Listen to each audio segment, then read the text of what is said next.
Mainit-init na balita po, nagkaroon ng panibagong tensyon sa West Philippine Sea sa pagitan ng mga barko ng Pilipinas at ng China.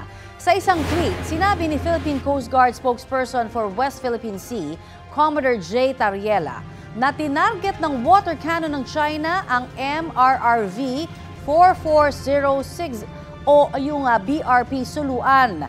Naiwasan naman anya ito ng barko ng bansa. Hinabol din daw ng barko ng CCG vessel ang BRP Suluan.